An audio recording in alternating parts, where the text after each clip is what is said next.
4 for 5. John Loftus is a terrorism expert and a former prosecutor for the Justice Department. John, good to see you again. So, real quickly here, have you heard anything about this Hassan Hussein who just picked up in Rome? Know that name at all? Yeah, all of these guys seem to be going back to an organization called Al-Muhajirun, which means the emigrants. It was the recruiting arm of Al-Qaeda in London. They specialized in recruiting kids whose families had emigrated to Britain, but who had British passports. And they would use them for terrorist work. So a couple of them now have Somali connections?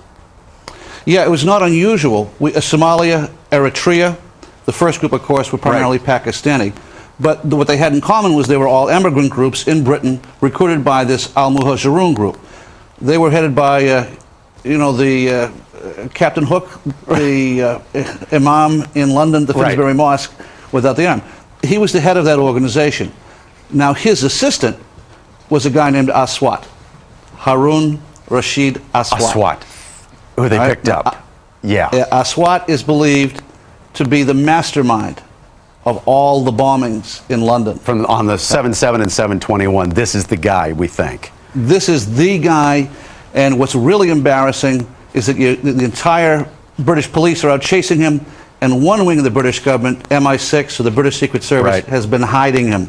And this has been a real source of contention between CIA, Hold on, John. Justice Department, and Britain. MI6 has been hiding him. Are you saying that he has been working for them? Oh, I'm not saying it. This is what the Muslim sheikh said in an interview in a British newspaper back in 2001. So he's a double agent, or what? He's a double agent. He's working for so he's working for the Brits to try to give them information about Al-Qaeda, but in reality, he's still an Al-Qaeda operative. Yeah, the CIA and the Israelis all accused MI6 of letting all these terrorists live in London, not because they were getting Al-Qaeda information, but for appeasement. It was one of those, you leave us alone, we leave you alone kind of things. Well, we left him alone too long then. Absolutely. Now, we knew about this guy Aswat. Back in 1999, he came to America.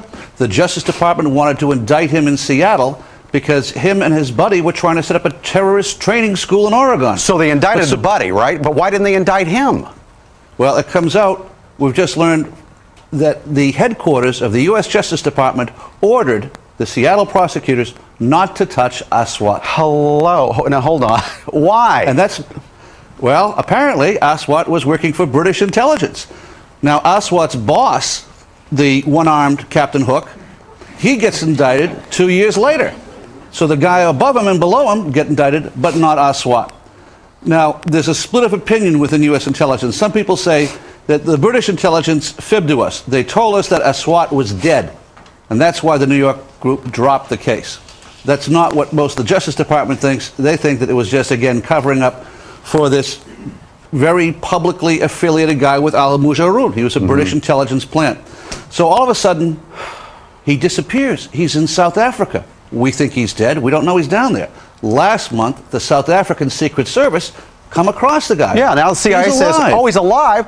Our CIA says, okay, let's arrest him. But the Brits say no again? The Brits say no. Now, at this point, 2 weeks ago, the Brits know that the CIA wants to get a hold of Haroon. So what happens? He takes off again. Goes right to London. He isn't arrested when he lands. He isn't arrested when he leaves. Even though he's on a watch list. He's on the watch list. The only reason he could get away with that was if he was working for British intelligence. He was a wanted man. And then takes off the day before the bombings, as I understand it? Yeah, and goes to Pakistan. The Pakistanis arrest him. They jail him. They jail him.